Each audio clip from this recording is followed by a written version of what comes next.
Most people hear about Bitcoin mining and picture warehouses full of computers burning electricity for no reason. But there's something buried in that code that's genuinely brilliant. It's called the difficulty adjustment, and it might be the most elegant self-balancing mechanism ever built. Let me show you how it works. 2008, Satoshi Nakamoto faced a problem.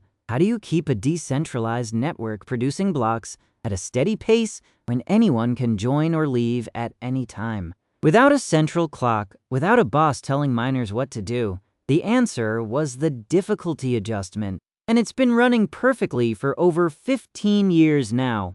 Core mechanic. Every 2016 blocks, the network looks back and asks, how long did that take? The target is exactly 2 weeks. If blocks came faster than 10 minutes each, the difficulty goes up. If they came slower, it goes down. That's it. A simple feedback loop that's held Bitcoin's heartbeat steady through everything. When miners plug in and hash rate spikes, blocks start arriving faster than 10 minutes. At the next adjustment, difficulty climbs to compensate. When miners disconnect, whether from a China ban or cheap electricity drying up, difficulty drops and the remaining miners get a break. The system absorbs shocks automatically. No committee, no bailout, pure code.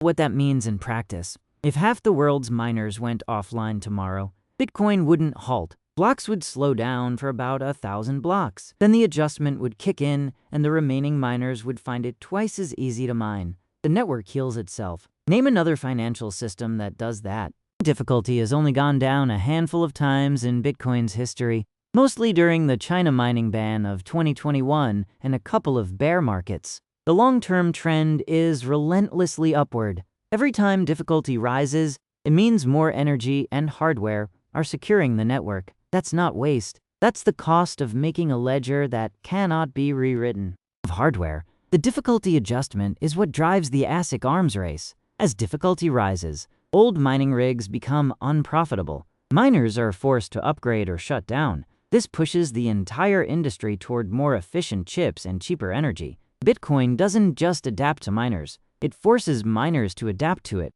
One that excites me most. Because difficulty adjusts automatically, miners hunt for the cheapest electricity on Earth: stranded hydro in the Congo, flared gas in Texas, volcanic geothermal in El Salvador. Bitcoin mining becomes an economic buyer of last resort for energy that would otherwise be wasted. The difficulty adjustment makes that possible. Time difficulty ticks up, the cost of attacking the network rises with it. To rewrite even 1 hour of Bitcoin history, you'd need more computing power than most nations possess. That security budget isn't set by a committee vote or a corporate board. It emerges from miners competing against the difficulty adjustment. Bottom-up security. That's the whole game. Wild part: this adjustment runs identically on every full node on Earth. A miner in Paraguay and a node operator in Norway calculate the exact same difficulty target. There is no central server issuing adjustments. Every node independently verifies the math. Consensus without coordination.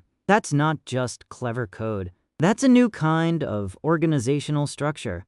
Block subsidy shrinks. We're already past 3 halvings. Transaction fees have to pick up the slack. The difficulty adjustment ties it all together. As fees rise, mining remains profitable even as the subsidy drops. The system was designed for this transition decades ago. We're just watching it play out in real time. Bitcoin's difficulty adjustment is the reason it's still here. Not venture funding, not marketing. A 12-line algorithm that runs every 2 weeks and asks one question: are we on schedule? That's it. That's the heartbeat. If you understand nothing else about Bitcoin mining, understand this: the network adapts, always has, always will. StackSats is building in public, tracking every bounty, content packet, and revenue stream live from the command center. Subscribe for more Bitcoin builder intelligence. StackSats, stay curious.